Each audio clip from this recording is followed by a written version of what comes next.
Hey guys, welcome to In the Lobby podcast. Today in our lobby we have Mike Johnson. We're so grateful to have you here. I know that you have a friendship with Roger, my co-host over here, so I'm going to let him introduce you. Honestly, we're happy to have you here, Mike. You know, I think the biggest thing is you're not only a good friend, but you're a walking brand, and you find a perfect way to blend the two together. You're an investor, you're a businessman, but reality TV's favorite face and Bachelor Nation's worst mistake for not giving you your own season. So, Mike, we're happy to have you here, man. And thank you for the time. I appreciate that intro. That was dope. No one's ever said it like that. I'm definitely happy to be here, and I'm grateful to be here, to be sitting with the two of you and to be in y'all space. So thank you. Anytime, man. Yeah, we really want to keep our podcast like Austin-based. And so, I know that you're a veteran, you're a sexologist, we're going to get into that. We're going to get into all these things, and we wanted to talk to you and get to know your story at a deeper level. Yeah. And I was just thinking, because we're keeping the podcast Austin based a little bit and just kind of trying to bring the Austin community together, I wanted to know, how did you end up here? Were you born in Austin? What brought you here? Yeah, thank you. Good question. First off, I fucks with Austin. Where else did you live too? I've lived around the world. I've lived around the world. I've been to 55 countries. My girl and I just was living in Costa Rica this past summer. The summer before that, I was living in Colombia. That's why I couldn't find you. Yeah, I'm around the world somewhere. But I was living in San Antonio actually prior to moving to Austin. I was there for 6-7 years. And because of the military? Nah, I was living in London prior to moving to San Antonio. I was in the military over there, but then I moved to San Antonio as a civilian. Okay. And I was working on base though. Okay. And I was 25 working on base. And I have a personal thing. I'm like, if you live somewhere for 7 years, that's your home now, right? Yeah. That's just how I personally feel. You're past the half decade. Yeah, you're like, this is your new home, right? Yeah. And I was like, bro, I'm never gonna find a wife here. No offense to San Antonians. Sure. It just was too slow for me. I mean, I was coming from London, and I moved to San Antonio. If y'all been in San Antonio as a single individual, it's not like that spot. And so I think it's great to raise a family. That's what it's the spot for that. Yeah, but sure. I could only imagine the dating experiences for you, or even just being there as a single individual. Were you bored every day?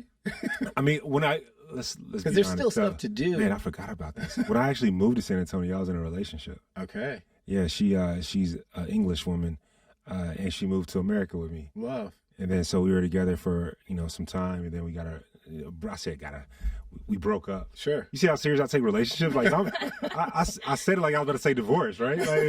We ain't get that. I've never been married, right? You sound like a healed man over there. Oh, for sure. You damn right. And so, but we were together. But then after that, it was just, bro, San Antonio for nightlife is not the move. But when it comes to saving money and it comes to having a wife or a husband and kids, it's the spot for sure. I love that. I feel like San Antonio is like a tourist trap. I don't know. I just think of the river walk, and it's a little bit trashy, or I don't know. It's definitely a tourist spot for sure. I mean, yeah. I love Selena. Yeah, I love Selena. Selena loves Dinos. And so therefore you can go to the Riverwalk and go to the bridge that she was on in the movie. And I love that. And then you can go to SeaWorld. It's definitely a tourist spot as well. Six Flags, all of it. It's touristy for sure. So then I guess that brings me to my question. Was it the boredom of San Antonio that sparked you to apply to be on The Bachelorette, or? Yeah, no. So I'm going to be super transparent. I promise y'all that. I will do this entire time. Yeah. Thank you. After getting out of a relationship, I'm a little heartbroken, Sure. They say that men and women are different when they get their heart broke. And I have never lived in another body. I just know for me it was terrible. Yeah. And how long did y'all date? Only for 18, 24 months. Okay. Yeah. And so not long at all. But it was my first love. Sure. And so it really hit deep. And I am someone who I try to be pretty good in a relationship. Yeah. Not perfect, not at all. No, we're all not perfect. Got a lot of things to do, but in terms of growing. But after we broke up, the first phase was, hurt, all that stuff. But when I got back good, I was in the streets heavy. Heavy, right? And then put in overtime. Poor women of San Antonio. I was in the streets. And then but then I remember I got out of the streets and I was like, man, I want to be in a relationship, right? Sure. And I wish my homie was here. You met him, Mark. He lives in Seattle. Oh yeah. And he's actually the one that put me on. I threw my phone one day at work, right? And he was like, "What the hell wrong with you?" And I was like, "Bro, all these girls always want to do is fuck." And he bust out laughing. He was like, "What guy says that? Like when there's no girls? I'm like, why would you say that? Like what? Like why would you say that?" And I'm like, "It's real. Like I want a relationship. I want a wife and kids." Yeah. And he was just laughing his ass off. And me genuinely knowing Mark, I know he probably was asking the question. Yeah, you know Mark. With like a sincere level of like, no, like, what do you mean? Yeah, Mark, like, why would you say that? But I was being very serious, like extremely serious. And after him just dying for like 45 minutes, like, you're weird. Like, why would you say that? Because he's like, you're a guy that can get girls. Why would you? Why? How old were you at the time? 20. No, it sounded like 20. At that time, I was like 29. Okay. Yeah, I think I was like 29, 30. Probably 30. And I'm old. Yeah, I was like 30 at the time. Uh-huh. And so a few weeks later, he hit me a Facebook message, which is funny because I don't even like be on Facebook like that no more. Sure. But he sent me a Facebook message, and it was a casting call. Oh wow. For the Bachelorette. And back shout out to Mark, man. Yeah, no, for sure. Mark is the homie for sure, and a lot of things. On business, off business. But he sent me a casting call for the Bachelorette. And funny enough, in my apartment complex, my next door neighbor, she thought I was an escort for one. She thought I was an escort not because like it was people in and out, but because I wore a suit. I had like the dopest apartment in that complex, and I always came home like around 11 or midnight because I worked my butt off. I was a wealth management advisor. For sure. And so I'm like, that's what you thought? Your brother can't be a doctor or something? Like you thought I was an escort? Like, I guess that's a compliment. She really thought that too. But there was another young lady in the complex who had Bachelor watch parties, and I had never in my life heard of The Bachelor or watched The Bachelor at that time. Wow. I went over one day, watched a single episode. She was like, "You're going to be The Bachelor one day." I'm like, "Yeah, whatever, okay." Yeah. I'm thinking, I'm black, I got tats. Yeah. Now I got braids. I'm like, I'm very authentically me. That show doesn't seem like they would appreciate my individuality. And so I brushed that off. And then, Mark sent me the casting call, and I was off work that day. Wow. And so I was like, I ain't got nothing else to do, you know. And so I drove up to Houston. It was at the aquarium in Houston. And I wore a suit because I didn't know what to do. Sure. I was like, what do I wear? Like, it's your first casting. Yeah. I didn't know what to wear. I mean, I'm a wealth management advisor, so sure. We wear suits every day at the office. And so I went up there in a suit, and it was like maybe 100 guys total and like 900 girls. Wow. And I knew it was going to be a blessed day because I'm a veteran. I'm a VA disabled veteran, and I can park a handicap. And the aquarium was like stupid full. And so I parked in the handicap spot.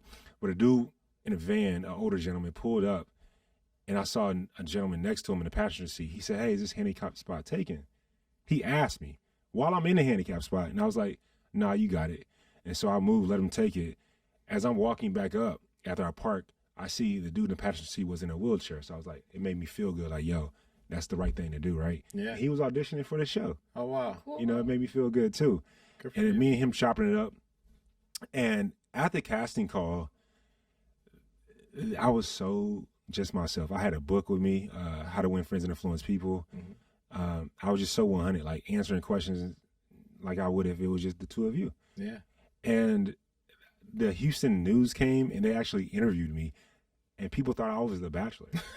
Like, it was moms and dads sending me their daughters, like crazy. I'm like, where? Like, hey. Yeah, like, hey, don't do that. You know, it was wild.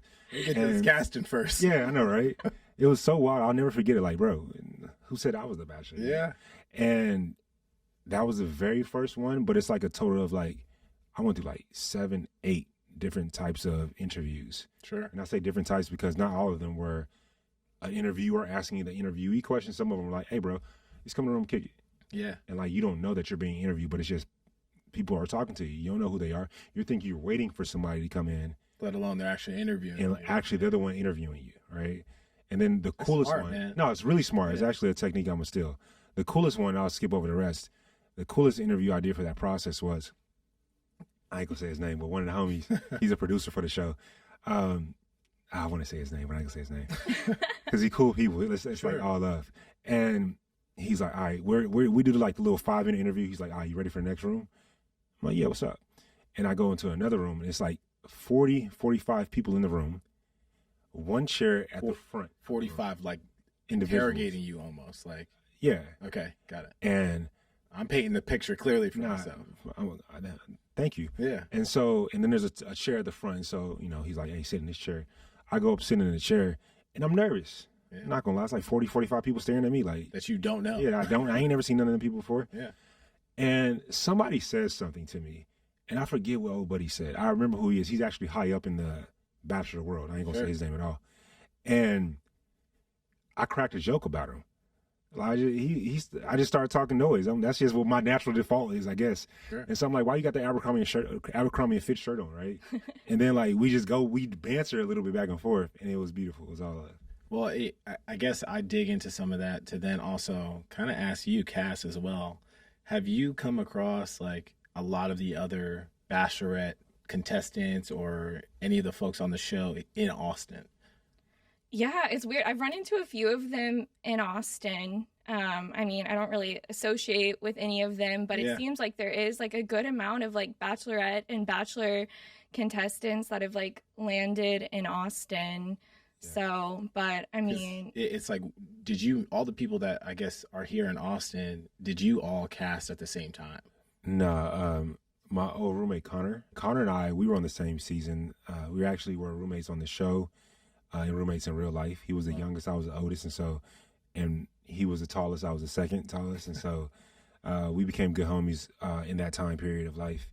And yeah, so we were on the same season, but the other guys, like Daniel, Zach, Katie, and some of the other individuals that have now since gone, they were different seasons. Got it.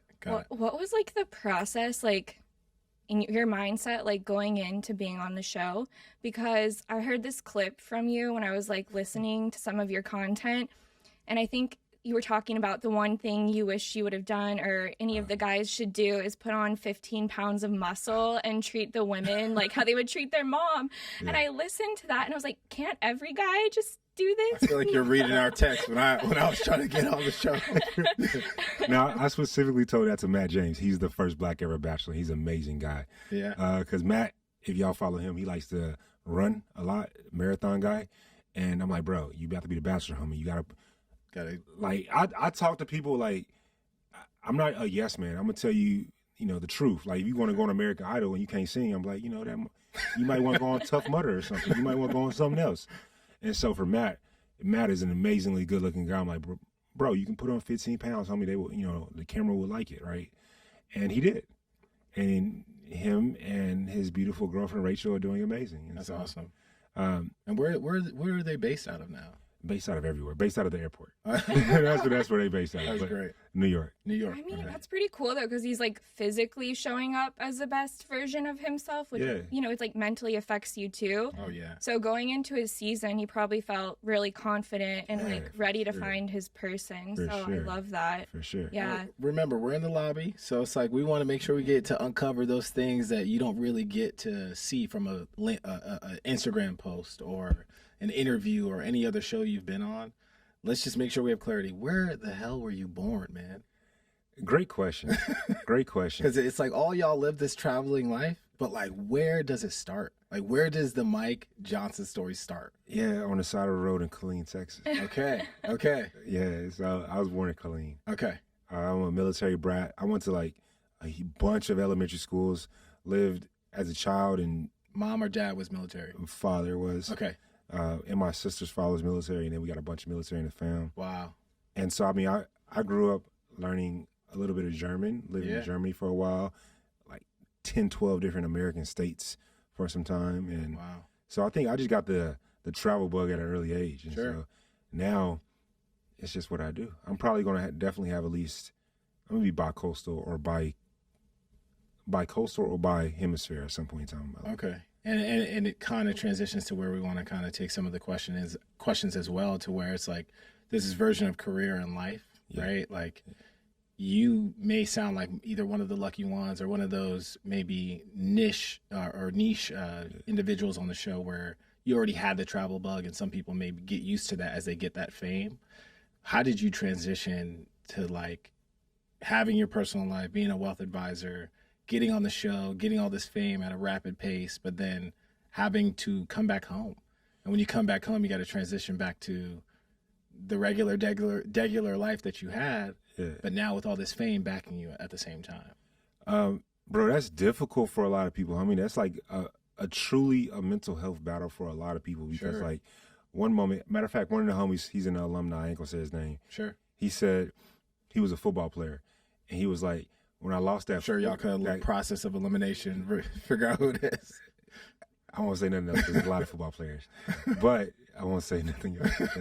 But one thing he said to me was kind of dope. He said it a few weeks ago. He said, when I lost that football fame, it like, I was nobody again. And he said, I'm starting to lose my Bachelor fame. I'm nobody again. I was like, damn, bro, you got to find you. Like, be you at all times. Yeah. And so, for me, I was 31 years old when I went on the show. I was definitely, like I said, I was one of the oldest guys there. Second oldest, but the first oldest, he left quite early. And so, I became the oldest for, like, the majority of the time. And for the world, how old are you now? I'm 36 now. Okay. You're not supposed to ask that question, Roger. Hey, you know, tell his ass. Tell his ass. Damn. Yeah, my shit Googleable. It's unfortunately Googleable. But no, it's definitely different coming out the show. But to be succinct and lucid to your question though, I haven't had the 3-letter word JLB, i.e. DIE, since 2019. Wow. And people can be like, it's because of TV. And I'd be like, bro, really think about it. Like 90% of people that go on reality TV they still working. Yeah. You know what I mean? Like it's over an 90%. Date. Yeah, it's an expiration date for sure. It's called 15 Minutes of Fame for a reason. Yeah. But for me, I was blessed enough to, like I said, be a financial advisor prior. Yeah. Stacking money and just be intelligent with my dollars that I have. And now I'm a small business owner and investor. So. Okay. You know. That's really cool. And that kind of makes me think about like the misconceptions of you being on the show and then coming out of that. Yeah. I was talking to Roger last week about misconceptions about me, and I probably sounded like a whiny little blonde brat. But it's true. Like, I feel like people, no matter what, whether you're on a reality TV show or you're the girl next door, people are going to have misconceptions about you. 100%. So I'm just wondering how those affected you and what the things you were hearing from people. Yeah. And would they get back to you? Or like, is this something you'd find out so much later? No, I think this leads to another thing as well. Like, what did I learn about myself? And so everything, you hear everything under the sun. I mean, somebody called me a gorilla and I'm like, trying to be racist. I'm like, okay, I have a gorilla tattoo. So I'm glad you know. Represent. Yeah. Like, I'm like, okay, represent. I'm glad you realize it. You know what I mean? Like gorillas Respect, too? Yeah. And so, I mean, just everything, being called the N-word, hard R. Yeah. I'm sorry for that experience. Just, death threats, everything that you could possibly think of that's negative, I definitely received. Especially because I'm more one of the outspoken individuals. For sure. I believe that during moments in life, not even necessarily during moments in life, when something is affecting you and your people and your culture and what you stand for, whether it's water that you care about or dogs that you care about, and you don't stand up for that, that means, silence is acceptance. And so I am someone that definitely is outspoken and speaks my mind. And I definitely lost a lot of things because of it, but I gained so much more. What I gained was not only shedding the fat, i.e. the audience, but gaining community more so. But even more so than that, I gained respect for myself to stand up on my beliefs. And I became more educated so I can back up my beliefs. You know what I mean? Sure. I mean, I guess you say it in a very well-spoken manner. So, like, one, I appreciate that. I think I could definitely align with versions of that as well. But I think I have a great friendship amongst Cassandra and I, where I think mental health is it's a big concern of just things that we constantly want to just bounce off of each other. Do you think that's ever been something that you needed to pay more attention to? Absolutely. And is that something that would kind of like showed up throughout being on the Bachelorette? For when I say absolutely, 100%, that's my entire MO in life. I think that for the rest of my days that I'm breathing, mental health is a part of my conversation. Yeah. Period. And we'll get more into it as the podcast goes on. I mean, we were the only guys reading at the pool. Facts. 100%, right? 100% for sure. Shout out Sienna. Shout out to the Sienna. The pool was goody. But allow us to play music. Come on. Oh. Lobby music whack. Yeah, there's some changes. In the lobby music, though, is good. There we go. But you see how I did there? But for me, individually, I remember one of the homies from the show, of course, I'm not going to say his name. Mm-hmm. He made me realize something. He said, most of us that go on the show, let's be honest, y'all don't remember all their names. No. 90% of people listening that watch The Bachelor don't even remember my name. If you don't watch The Bachelor, you're never going to know who I am, right? Yeah. And it's just like 3 people that get remembered. You know what I mean? And so what happens to the other 27 individuals? You feel me? And so one of the individuals that was a part of the 27, in my opinion, has the best body known to man. Sure. And I was like, I saw him in person. I was like, bro, why you unfollow me, homie? Yeah. And he was like, to be honest with you, bro, watching you and the people that are like 4 times bigger than I am is difficult because we started at the exact same spot with the exact same stuff. Sure. But they like you and not me. And that's hard to deal with. And I felt that and I held space for him. And that's really, truly, that's authentic right there. That's real. Like, how can you imagine like having a twin and they just blow up? Yeah. And you ain't shit. Yeah. Ain't shit being from the outside perspective, right? Not from your own perspective. And so I felt him on that. And so I think that mental health is a huge conversation coming off of TV. I mean, one of my homegirls that lost her battle to mental health, she was quite literally the queen herself. Wow. Miss USA 2019, Chester Christ. Thank you for being vulnerable. Every single day. And I believe I saw pictures of y'all posted on Instagram. Yeah, it's funny because I never posted her prior. Wow. And I think I wrote about that in my caption. I was like, man, I wish I posted all of our little clips dancing and just being fun and cute. But I never did because of she's a public figure. I was a public figure. And, you got to deal with other BS. And so she lost her life in a great deal because of the way people came at her. And so mental health will always be a part of my conversation. And that was like after the show or? Yeah, that was after the show. Okay. I think, I've said this before, but I think sometimes like some of the most beautiful people or like people you think are happy are like hurting the most sometimes. And I'm sure people looked at her and like was so beautiful, and like no one knows what's going on in our inner worlds, except us. And it's so easy with social media and everything just to attack people. But there's something really vulnerable about being willing to be yourself and like share who you are with the rest of the world, because there's a lot of people that could not handle that. Right? Like if someone started kind of getting popular on social media and people started talking negatively, a lot of people would just shut down and give up. And what you've done is really successfully build a brand and a perspective, and know that people are going to say things that you don't agree with, but continue to be yourself and hold space for that. So I think that's pretty impressive. Yeah. Because anyone says one negative thing about me and I call him crying. No, so like about that, one, I appreciate what you said. Thank you. And sorry for your loss. Yeah. I appreciate that. Yeah. I've lost 4 people to suicide, from 2 high school friends to when I was in the military, my battle buddy. I hear you, man. I got some too. Chesley. And I'm sorry for your loss as well. Appreciate it. And I think that, to what you said, Cassandra, I think we have bad math. I really do. What I mean by that, right? Let's say you post a picture, you get 10 comments. Let's say 8 of them are positive, 2 of them are like dog shit negative. Yeah. The 8 is outweighing the 2 negative, right? But all we do is pay attention to the negative. Fair. That's bad math on us. Yeah. You know what I mean? Right. And so I try to think of, for my mental health, like I got a billion tips, but that's one of them. Just like, bro, have better math skills. Yeah. Did you not learn nothing in like middle school? Like, 10 minus 8 That's equals so 2. well said. You know what I mean? Like, straight up, right? Mike's dropping knowledge, pearls for us over here. It's just all about little things like that. And then the second thing for that, and this is a harder one to learn, but Sure. That's not my business. Love. Right. That your dumb ass is not my business, bro. Yeah. Yeah. That's not my business. Like, how you feel about me is not my business. It just isn't.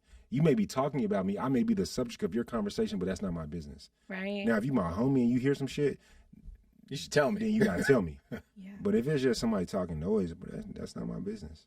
I've heard like an influencer say that she just leaves the bad comments there purposely. Like she doesn't delete them because she's like, I'm just going to shame them that way. Because like whatever you said, you have to live with that because that's a reflection of you, not me. And I was like, I love that. So yeah, it has nothing to do with you, but some people are hurting, you know.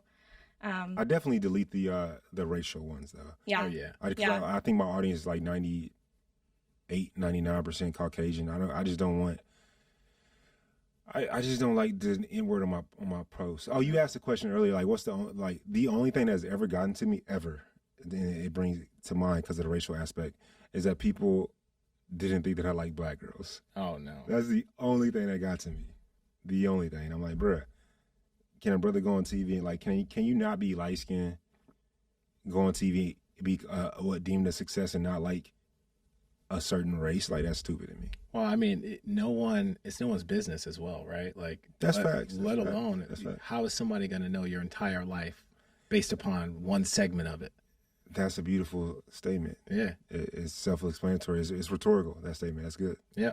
Do you think that like affected your dating like after being on The Bachelorette? Like just even like black women like thinking maybe he's not in, like, you know, he was on this show, there was this white girl. Like how did that whole perspective and being a black man, yeah. I don't think that it affected it at all when it came to white girls. Okay. I got a date with any white girl, but like, you know, just being honest. But in the lobby world, this is Mike being very honest. They was like he like me. Go get him. It was like he like me, but like for the sisters, I think that not even, to be honest with you, not even on a TV aspect, even before going on TV, it was like you're in the Air Force, you're a financial advisor. You wear suits. It was just like an assumption, and it's a fair assumption too. I want to make for the record, like when we watch the NFL draft, when we watch the NBA draft. Yeah, I mean, how many times do you see it? Yeah, you got 77% of the players being black, and I would say a good 80% of those 80% of those players that are black, they got a white girl. Yeah, and so therefore, it does something to the black girl. It's like, well, men that I put in this category don't like me. And that's terrible. That's sad. It really is. Mm-hmm. I wish it wasn't that way. For sure. I really do. And my girlfriend now is an African woman. I'm absolutely in love with her. She's drop dead gorgeous. You gotta see her in person. So I know. I bet she's even more beautiful, but she's drop dead gorgeous. So you're a very lucky guy. I'm a respectful friend, so I'll never make comments towards your partner. But hey, man, I'm happy. Fucking right. I'm happy to see you happy. I appreciate it. It resonates very well, and y'all both look like a true model couple. Like honestly. Yeah, you guys are like out of a magazine. Yeah. I'm like, how'd you find each other? Again, the homie Mark. Mark. Yeah. Mark. Shout out to Mark. Can I get an introduction? I feel like my whole life will improve. Mark is the man, seriously. But no, me and Mark, actually, I was living in Mexico to learn Spanish, right? Yeah. I moved there for 7 months to learn Spanish. And then I moved to Colombia and then to like practice the Spanish. Where in Colombia? I moved, this time I was in Cartagena. Okay, nice. And so, you been there? Yeah, I mean, I've been to Colombia a few times, twice, but I've just heard about the hookers. It's a lot of hookers. It is. I have guy friends that go there for bachelor parties. I have so zero like, experience with that. Doing over there? No, I'll tell you. But they'll chase you. They'll chase you. I like this. Yeah. Like this. First, there's a lot of hookers. Mm-hmm. Like, so you're right, 100%. And they fucking gorgeous. I was gonna say, I think plastic surgery is cheap there too.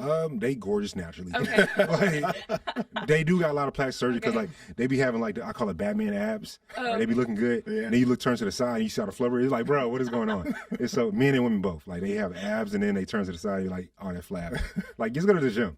But it's a lot of hookers over there. I would say it's like top 3 most beautiful women I've seen as far as the country goes.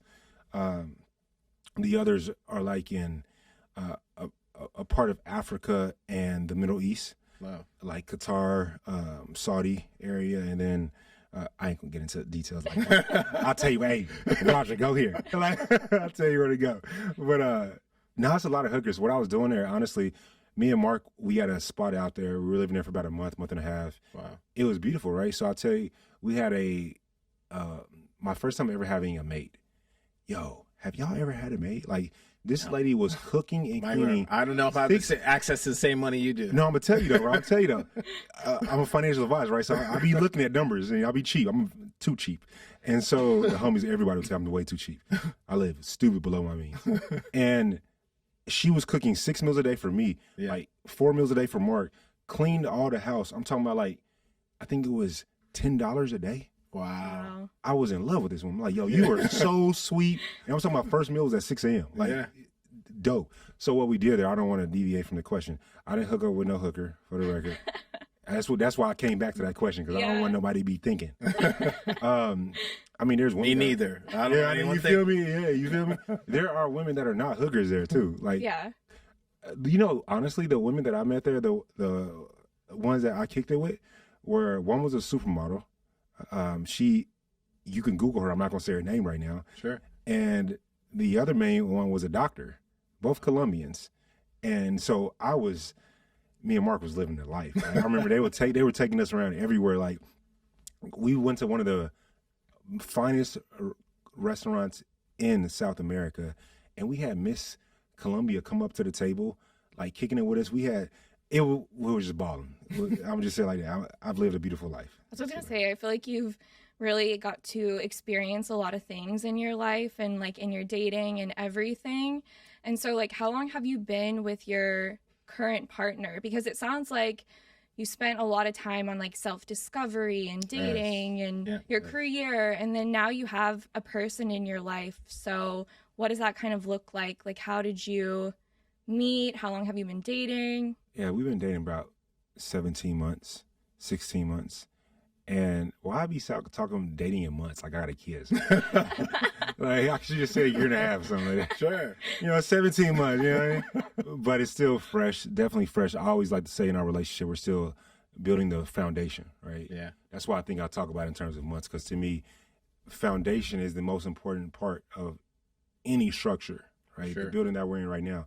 If it wasn't for the foundation, who cares about the walls on the second floor? Yeah. Right? The foundation ain't there. That's just a fact. And so I look at relationships in that same way. But my homie Mark hooked us up. He actually went to, since this is Austin, he was at Mayfair. I don't really go out that much at all. Yeah, I hear you, man. Good. I hear you. Shout out Mayfair. Yeah, so he was at Mayfair, and my girl, I don't know what my ex does in life. My girl, no offense to her, but my girl, she had just moved back to America. She was living in Spain, and so it's kind of, we already had some similarities in that regard. We both speak Spanish, and so we got a couple of similarities in that regard. But Mark tried to holler at her, and you know what I mean, he tried to holler at her, but like, shout out to Mark. Yeah, hey, Mark's good for a lot of things. for all the dogs, let's go, Mark. You know what Apparently. homie? But he tried to holler at her, and like, she stood up, and like, his height stopped, her height kept going. Oh wow! And so that was like, number one, you know, you're a tall woman, you know what I'm, you know? Story of my life. Yeah. You have to tell me. Yeah. And then like, the second part that's really funny was like, he tried to spin her, and she had a duck to go under his arm. I was like, ooh. She spun Mark. And so he was like, yeah, it ain't gonna work. Of And so he told her, I got a dude that you should probably meet. You know, Mark speaks highly of him, I speak highly of him. We Absolutely. True homies. Yeah. And then he slid me her IG, and I hit her up a few weeks later. And yeah, I would even want to try to understand how this works with you having a foundationally growing relationship, right? Yeah. How do you mix in your version of being a sexologist and also being in a relationship? For sure. Yeah. Like, It makes you sound like you're really, she must be lucky if you're a sexologist is what I was thinking, because I wasn't even sure what a sexologist was, but maybe the next person I date can be that too. Mike's going to be your new Mark. I mean, she happy for sure. Yeah. You know, I am a sexologist. Don't make me blush.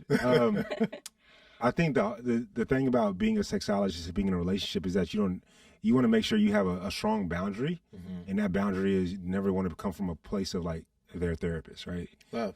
Like, you never want to do that, because no one ever wants to feel like they need help. For sure. You know what I mean? And so it's always a place of like, I definitely know how to have proper conversations, like nonviolent communication is a big aspect of it. Absolutely. And I would say that's the biggest thing. Everything else is just, it's fun. So it sounds like there's a large benefit to you being a sexologist and being in a relationship. But can you explain what that is? Yes. Because like, to me, I'm just like, okay, does that mean you're good at sex, or like, what is that? Yeah. I'm not saying you're bad at sex. There's my co-host, Cass, super direct. No, fair, for sure. I think that it's like, you know what? Man, I've grown so much because I could have ate that alive.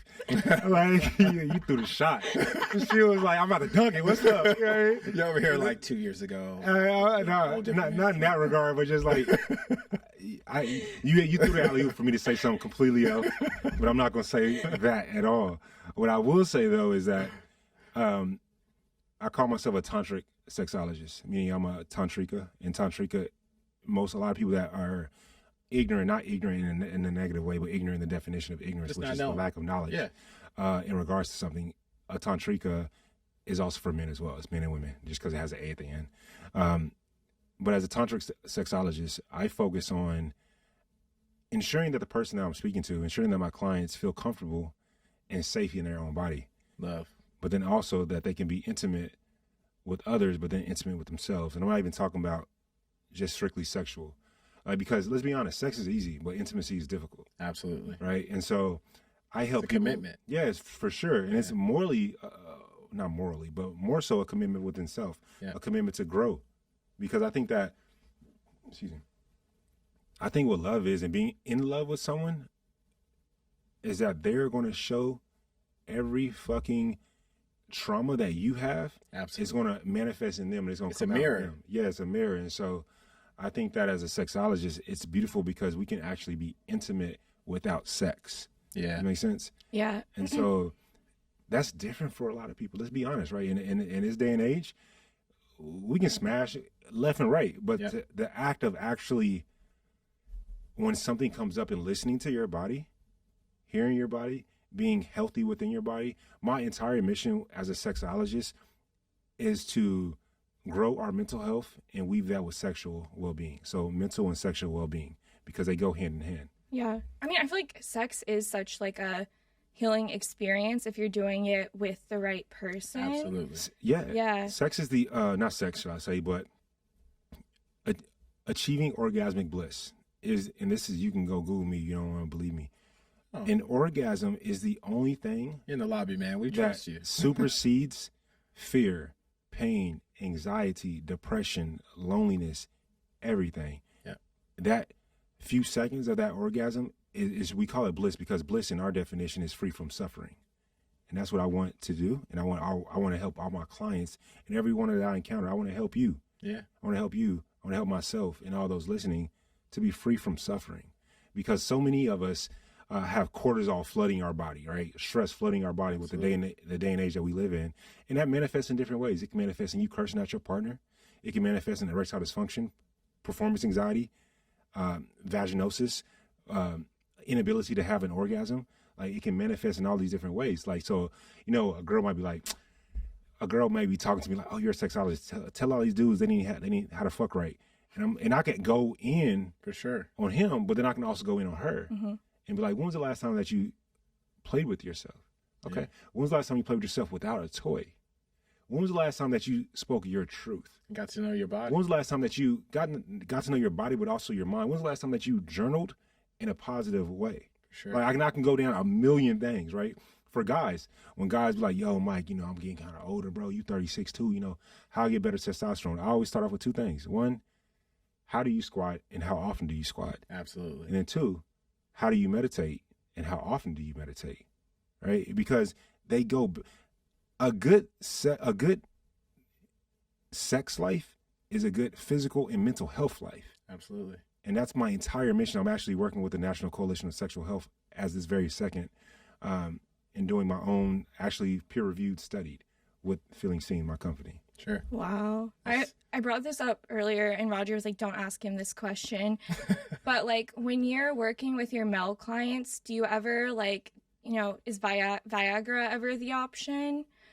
Like, cause I don't know, like to keep your sex life like spicy, and if it's not working for you, is that something you ever recommend, or you always go like the holistic approach first? Yeah, like do you think the male or female, or is it one-sided or both sides where they're looking for a cheat code versus actually the answer? Well, at least males have Viagra. What do I have? A magic wand? No, well, no. Stay out of this. There's as of the recording of this podcast, there are medications for both parties and all genders to help in that area. Okay.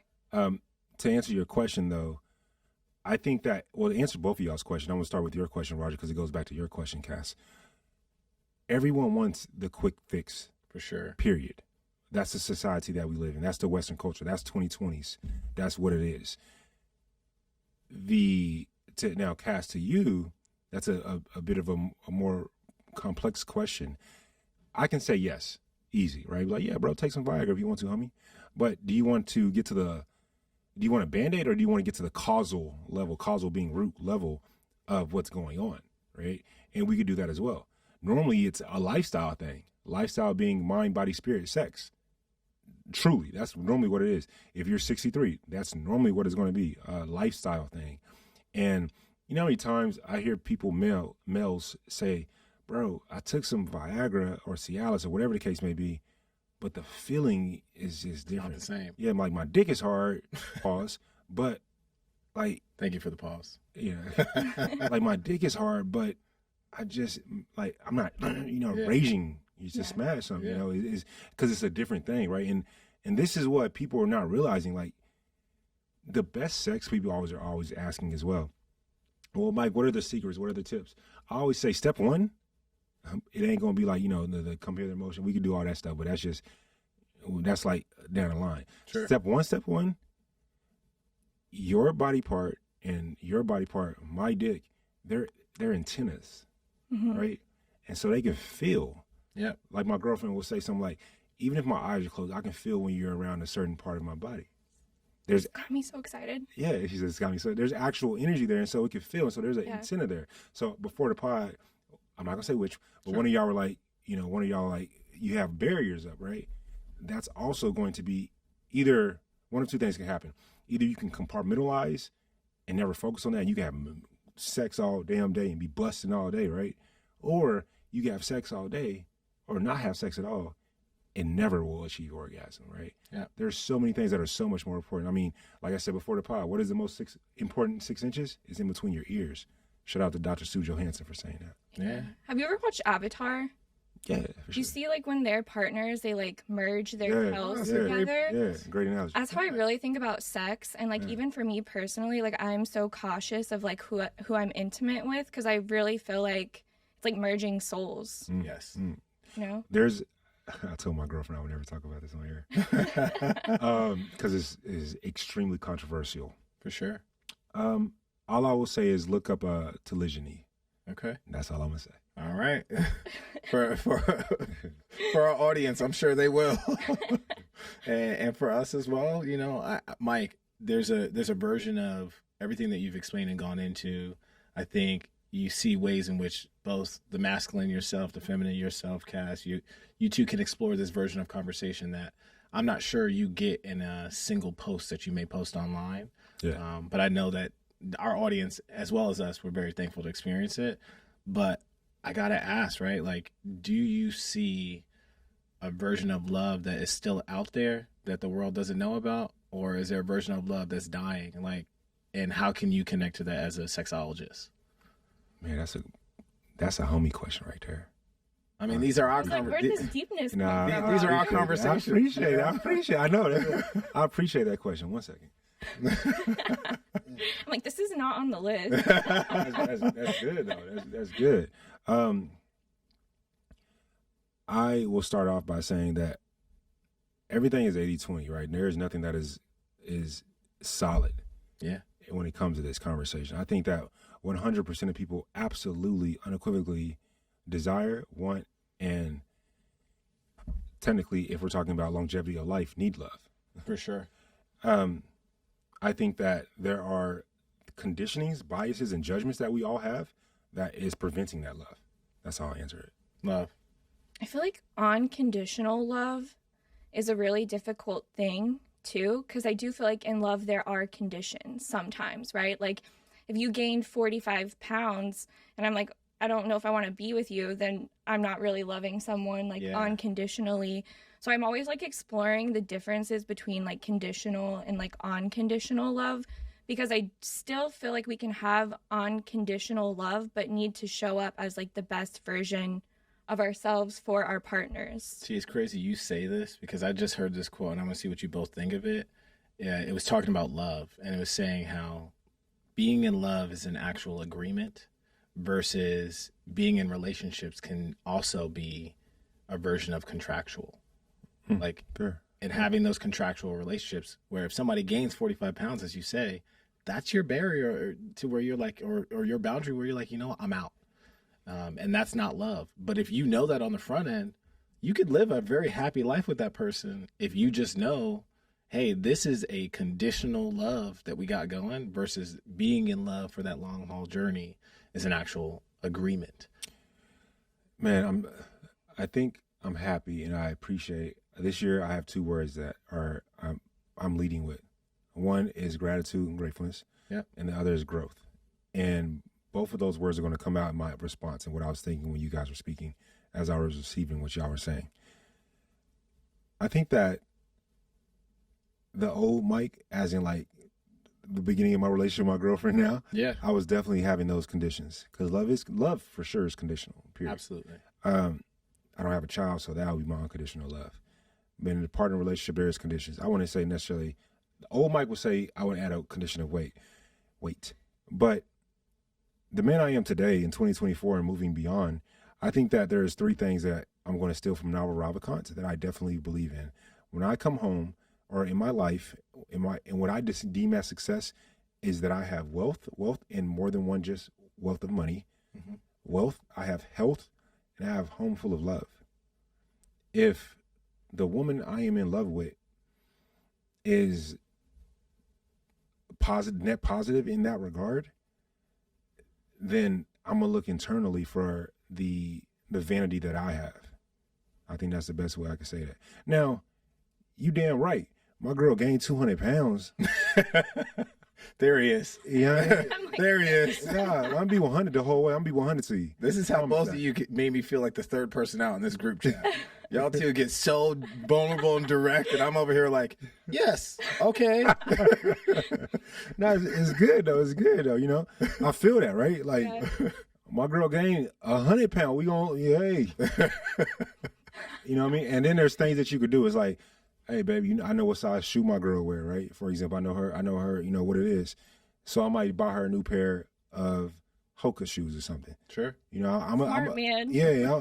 You know, I'm gonna do some. I ain't gonna be like, you fat. I ain't gonna say that, but it's gonna definitely be like, maybe it's a lifestyle change, right?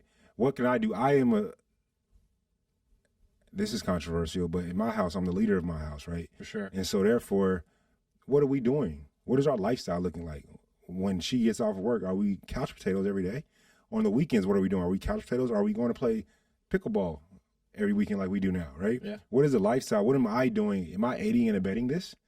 Right? I am huge on, I just told my mentee this last week, taking massive ownership, bro.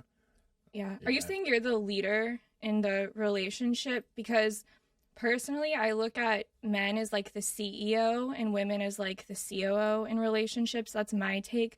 But it sounds like you take a leadership role in your relationship. I think I'm going to take it from the Latino community. Okay. The man is the head of the household. The woman is the neck. She runs shit. That's why, she's operations, yeah, right? she does. She's everything. Right. She do everything. Like, if we playing chess, king can't do shit without his queen. You know what I mean? Like, he's still that king. She's a huge part of the game. She is the game. You feel me? And so I think of it like that. When I say I'm the leader of my household, like, what that means is, hey, what's our 5-year plan? What do we want to do? Like, but she has all of her saying. She's like, I want to do this, this, and this, and this, and this, and this.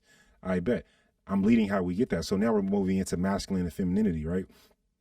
I come from the Vajrayana tradition. It's a form of Tibetan Tantra. And in that tradition, how we define masculinity and femininity is, masculinity means skillful means. Sure. Femininity means the ability to have awareness and the ability to sit within that and be creative from that. Wow. Right. And so based on that definition, I personally abide by that and love that. So what I mean by I'm the leader of my relationship, my girl got the, my apology. Mm-hmm. My girl got she moving the neck. Where we going, baby? Where you want to go? And then I bet I'm gonna get it done. My girl want a house. I bet how I got to get that for her. Yeah. You know what I mean? I'm and I a lot of the homies don't like what I got to say because I'll be 100 with them too. I'll be like, bro, you want this, and that, but what you bringing to the table, bro? Yeah. And I'll really say that to the homie, like to the male homies. I got female homies too, but to the male homies. And I'll say that to the female homies too. Like, what are you bringing to the table? I'm all about accountability. I guess that's the military in me. Like, you can't have your cake and eat it too unless you can first off afford a cake. Yeah. You know what I mean? And like, I'm not even talking about strictly just monetary, but like, it comes down to those things. Yeah. I mean, and then both people have masculinity and femininity. Absolutely. Agree. Yeah. I mean, I'm single, so like when I'm going out there like looking for guys, I try to pay attention to that. Like, You just made it sound like a meat market. See, I do a lot of the questions and listening. I keep my personal stuff out. yeah, but for me, like looking at it, like I feel like men are protectors and providers in a lot of ways, and then women, there's like this intuitive aspect to us. I just wanted to see what you think about like someone like me saying that I feel like men are like protectors and providers. I appreciate the question. That's a great question. I hear that all the time. I think that I would prefer to go a bit more specific, right? Okay. So when we talk about providers, the question that immediately pops up in my head is, what about those women that the statistics are showing women are graduating graduating from college way higher than men? Women are closing that pay gap quicker and quicker and quicker.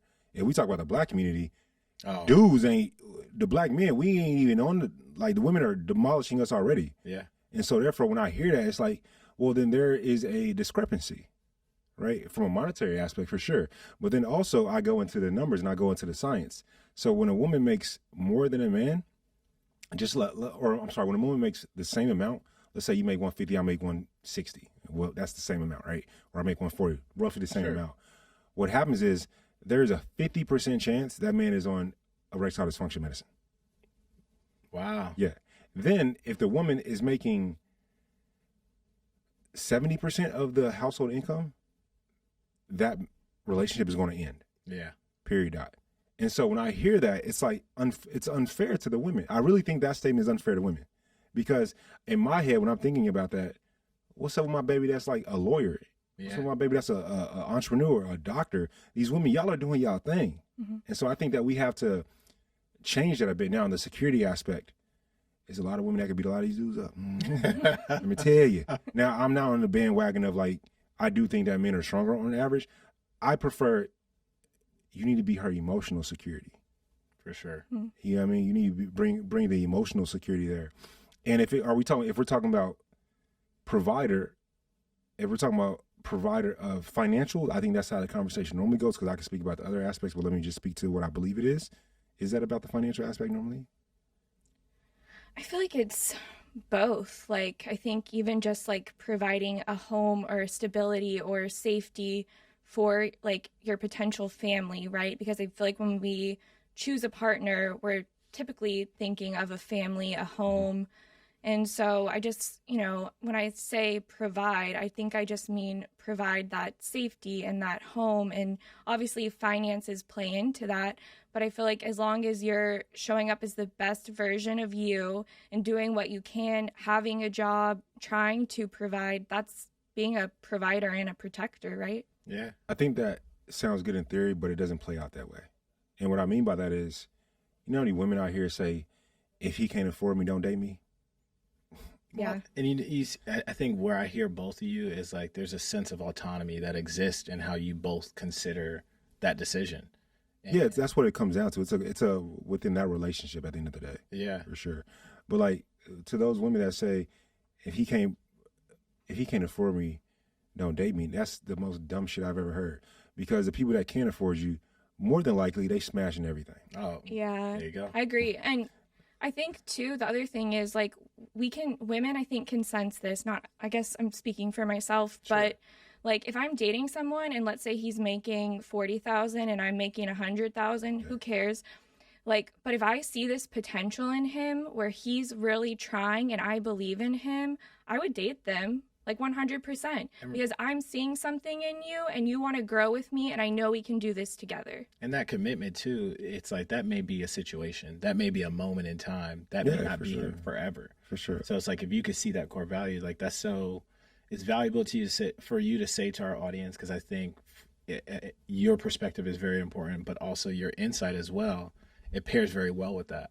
But I want to also be very careful because I don't want you giving away all your secrets on the podcast. No, there's so many more. We haven't even talked about the first 3 letters of a sexologist. What I do ask for that, so there's so many more secrets. What I want to do is make sure we give enough time for you to really just make sure you give your version of your own kind of commercial advertisement of, Mike, you're a part of so many different worlds. You're doing so many different things. And this is exactly what In the Lobby is about, to uncover more about you, get to learn more about who Mike actually is, not just a reality TV star. And I think in this uncovering in this episode, we know we have a lot more to talk about. So we hope that we have the ability to get you to come back on. Is that something maybe you'll be open to? Let's see, that's sales 101. Put on the spot. I'm ready. I have so many questions to ask him. And that's what I love about doing this podcast is we get to go a deeper level with people. And I feel like your story is going to be so inspiring to people that are listening and just knowing like that they can achieve success at, you know, their goals, their dreams, and male and female. Yeah, maybe someone might want to be a sexologist or need to like see you. Like seriously, you never know who you're motivating. No, like, you really don't know how many people you're probably going to touch through this episode, where they may reach out to you, create an inquiry to you to ask some key questions that they may be uncomfortable to ask to another friend or to another person that could be that possible option. Yeah, we hope so. I mean, you asked about the things that I do. Feeling Seen is that very place right there to where you can write into us anonymously, or you put your name and ask the question. I mean, it goes out every single Thursday to our audience. We love Thursdays over here. Yeah. Shout out Thursday. You feel me? Individual, today's newsletter, a cisgender woman wrote, I want to be polyamorous, but I want my main partner to be monogamous. Wow. Right? And she's from Ontario, and we're going to answer the question today in our newsletter. So people can definitely ask any and everything. I got you. How do they contact you with that? Yeah, where can people stalk you? That's what I'm going to call it. Where can people stalk you, contact you? I like that. I'm going to use that with you guys. You can just check me at Mike_Johnson on IG or go to feelingseen.com. Okay. Yeah. So, you know I'm a closer. You know you didn't answer my question. You going to come back or what? Oh, no, I got you for sure. Okay. I got you for sure. Yeah. What do we always say about the lobby, Roger? Hey, look, Mike, there's one way we like to close this out. Yeah. And come back to the lobby because you know it's going down. Oh, no. Thank you so much. Like, I really feel like I could sit here forever and talk to you. Like, not even kidding. I appreciate that. Mike, we appreciate it.